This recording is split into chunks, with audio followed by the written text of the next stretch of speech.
تعرف حضرتك في البدايه؟ احمد أوجه، نائب رئيس رابطه اسكندريه. نائب رئيس رابطه اسكندريه. عايزين نتكلم في بدايه اسكندريه مشاركه النهارده في المسابقه بكام كلب؟ على الاقل 27 28 كلب. هل الكلاب يعني احنا عرفنا النهارده ان في المسابقه بيتم الكشف عليها بيطريا قبل الدخول. تمام. هل هي كلها مطابقه او تم الكشف عليها؟ هو المطابقه القانونيه هتبقى هنا في الشو، بس احنا عاملين تشيك اب اصلا قبل ما نيجي خاص بينا، فان شاء الله يكون النتيجه هنا نفس النتيجه اللي احنا عملناها. ايه المقاييس او ايه المعايير اللي تم اختيار بيها ال 27 كلب عشان يخشوا المسابقه هنا في بورسعيد؟ هو 27 كلب مش من نوع معين، 27 كلب من حوالي 6 انواع، فعملنا حصر لكل الكلاب اللي موجوده في اسكندريه وعرفنا الاعداد وبدانا نختار على حسب الكلاب اللي واخده شوهات قبل كده وعلى حسب الكلاب اللي ما جالهاش نصيب ان هي تخش شو بس مستواها ينفع يدخلها شو. رأي حضرتك الشخصي في مسابقه زي ديت في محافظه بورسعيد؟ محافظه بورسعيد احنا هنموت ونلغيها اصلا من الاول من غير مسابقه ولا حاجه. ده ممكن يقدر يجمع المحافظات او يزيل اي خلاف حصل او اي حاجه على السابق؟ دي برضو من اهداف الشو ان هو يتعمل في بورسعيد. يعني كان مقصود يكون في بورسعيد؟ مقصود طبعا. رأي حضرتك ان المتسابقين النهارده هيقدروا يعني يتفاهموا او يعني يجتمعوا من هم في بورسعيد وهيكون دوت مدخل ليهم؟ طبعا منبهين عليهم بكده وهم من غير ما ننبه هم اصلا عارفين كده كويس قوي ومنبهين عليهم. طبعا الحكام لهم معامله خاصه، جمهور بورسعيد له معامله خاصه تاني، ومعاملتهم مع الحيوان اصلا دي حاجه تانيه مفروغ منها اصلا. طب على سياق اخر ممكن نتكلم عن المسابقه بقى مراحلها هتبقى عامله ازاي؟ مراحلها انا شايف النهارده المسابقه هتبقى مقسومه رينجين، رينج هيبقى جيرمان شيبرد ورينج هيبقى نصه روتوايلر ونصه اول بريد، فمعظم الناس اللي جايه هتلاقيها مركزه قوي في الروتوايلر والجيرمان شيبرد. شكرا جدا لحضرتك. اتعرف بحضرتك الاول؟ حكيم، المدير الفني في افريكانو. ممكن نتكلم النهارده عن مشاركه حضرتك في المسابقه؟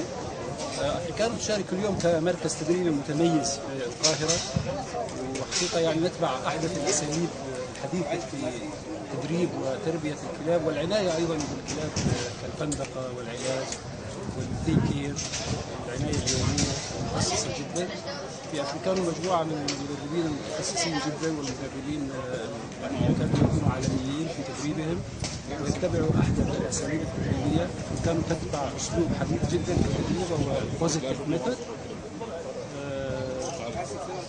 في مكان مميز في المنصوريه في القاهره في مساحات مميزه جدا، لكل كلب حظيره او بوكس خاص فيه، تقريبا مساحه 4 متر مربع مقسوم الى قسمين داخلي وخارجي، رعايه طبيه مميزه. طب دكتور حكيم النهارده افريكانو مشاركه بكام كلب في المسابقه؟ افريكانو مشاركه ب4 أو 5 كلاب. الكلاب هذه تضمن الطاعه والحراسه بروتكشن والمزج فيما بينهما، يعني طاعه وحراسه والى اخره، فيما يسمى في الاوبيدينس. يعني نركز اليوم على تدريبات الاوبيدينس والاجريشن والسلاسل. رأي حضرتك ايه في مسابقات زي دي بتجمع كل المحافظات؟ نعم. رأي حضرتك ايه في مسابقات زي دي بتجمع كل المحافظات؟ طبعا لا شك المسابقات من هذا النوع الفائده منها اول شيء يعني ان نرفع ذائقه المتلقي. مربي الكلاب معظمهم ليسوا على علم عالي بتربيه الكلاب او بالرعايه الصحيحه للكلاب او في التعامل مع الكلاب، فمن خلال هذه المسابقات لا شك ان هذه المسابقات تربي وتضع المربي على الطريق الصحيح والعنايه بكلبه الحارس الوفي والصديق الامين. دكتور حكيم شكرا جدا لحضرتك. من المسابقه اليوم حابب حضرتك في البدايه؟ اسمي مصطفى احمد شهيد، داخل بكاني كورسو، داخل بتايسون وايت في الانترميديت كلاس، وداخل ببيلا بوبي كلاس. حضرتك محافظة ايه؟ هي القاهرة. من القاهرة. رأي حضرتك ايه في المسابقات اللي بتجمع المحافظات كلها في مجال زي ده؟ لا طبعا حاجة كويسة جدا، بنتعرف على بعض، بنتكلم مع بعض أكيد في كل حاجة، سواء إذا كانت بتخص الكلاب أو بتخص أي بزنس ممكن إحنا نعمله مع بعض. في نفس الوقت انا بحب المسابقات اللي بتبقى يعني ويل اورجنايزد او هي متنظمه كويس. فبالعكس بتبقى حاجه كويسه جدا. انا يعني ببقى انا ممكن من الناس اللي معايا كاني كورس واحب اتعرف على حد معاه جيرمان شيبرد، احب اتعرف على حد الكوميونتي اللي هو اللي بيبقى فيه الكلاب وفيه حاجه انا بحبها. فبالعكس احب ان انا اتعرف على ناس جديده بس عايز اسال حضرتك، الكلاب اللي دخلت المسابقه بيبقى ليها مواصفات معينه؟ يعني الكلاب اللي حضرتك دخلت بيها كان ليها مواصفات معينه في بص كل بريد بيكون له الستاندردز بتاعته، عشان كده المسابقات بتتعمل. المقاييس كمان بتاعت الكلب بتبقى ديبينز على كل نوع كلب. يعني كاني كورسو ده ماستف، في ماستف تاني زي الدوجو ارجنتينو، في ماستف تالت خالص زي الدوجو دو بوردوا او الفرنش ماستف. كل كلب جيرمان شيبرد كل كلب بيكون له الستاندردز بتاعته. كل ما الكلب بيقرب من الستاندردز دي ومن المقاييس دي كل ما بيبقى هو بياخد بطوله، بياخد مركز، بيبقى هو فعلا يعني بيميت المقاييس الجمال بتاعته. كل ما الكلب بيبعد عن الستاندردز كل ما بيقدرش الجادج يقول له ده انت ممكن تكسب معاه. فهي كل القصه بتبقى ستاندردز اذا كان الكلب بيميت الستاندردز دي او لا. هتتوقع رايح حضرتك في مسابقه تحصل في محافظات اقاليم زي محافظه بورسعيد ده يقدر يجمع كل المحافظات او يزيل اي خلافات او يرجع تاني العلاقات؟ طبعا طبعا طبعا طبعا طبعا. انا اقول لحضرتك على حاجه، كل ما الواحد بيكون بعيد عن حد وبيبقى فيه مشكله سابقه صعب ان احنا نعرف نرجع تاني نتكلم مع بعض. وانس ان انا قابلت حد انا كان بيني وما بينه مشكله او بيني وما بينه خلاف او بيني وبينه بيزنس وما كملش ايا كان طبيعه المشكله ديت، بنقدر بعد كده لما بنتكلم مع بعض خلاص كل حاجه بتتنسي وكل حاجه بتبقى ماشيه تمام. فبالعكس دي حاجه مشرفه لينا جدا. شكرا جدا لحضرتك، نورت بورسعيد. من بورسعيد من مسابقه رابطه محبي الكلاب، بحب ارحب بحضرتك في البدايه. اهلا بك. تعرف بحضرتك؟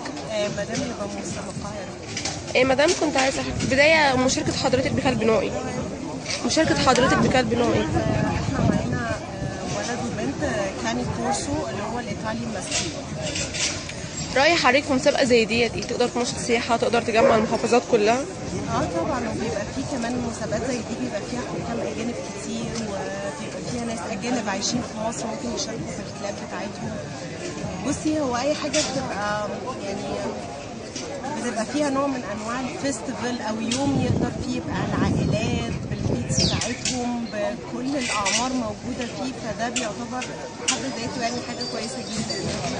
طب كنت عايز اسال حضرتك حاجه ثانيه، هل كل الكلاب اللي دخلت المسابقه اتعرضت على الطب البيطري او بكلب حضرتك؟ المسابقه ليها مقاييس معينه؟ يعني هم قالوا مقاييس معينه للكلاب اللي هتكسب ولا ما اختاروش حضرتك؟ لا بصي، هو اي نوع كلب بيبقى نازل له الستاندرد دي انترناشونال في كل حته في العالم. يعني دي مقاييس سواء في الطول، في المقاييس بتاعه الرجلين، في العظم بتاعه، كل الحاجات دي مقاييس بتبقى محطوطه دوليه، مش بس لمصر او لمسابقه معينه، دي ماشيه على الكل. طب هل المسابقه اشترك فيها محافظات ثانيه غير القاهره؟ يعني حضرتك شفتي محافظات ثانيه في المسابقه النهارده؟ والله انا شايفه لازم بورسعيد. انا يمكن لسه ما اختلطتش قوي، احنا لسه الصبح يعني، بس يعني مش لسه ما تعرفتش على ناس اكتر يعني. حضرتك اول تيجي بورسعيد ولا جيتي قبل كده؟ زمان. طيب رايح حضرتك في المسابقه الفتره ديت ممكن تزيل اي خلاف او تجمع المحافظات تاني او تقدر تجمع كل الافكار علشان انتماء بشيء معين؟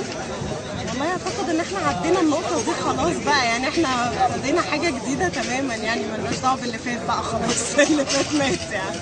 شكرا جدا لحضرتك. ميرسي جدا. احد المشاركات اليوم في المسابقه، احب ارحب بيكي في البدايه. اسم حضرتك ايه؟ نوران.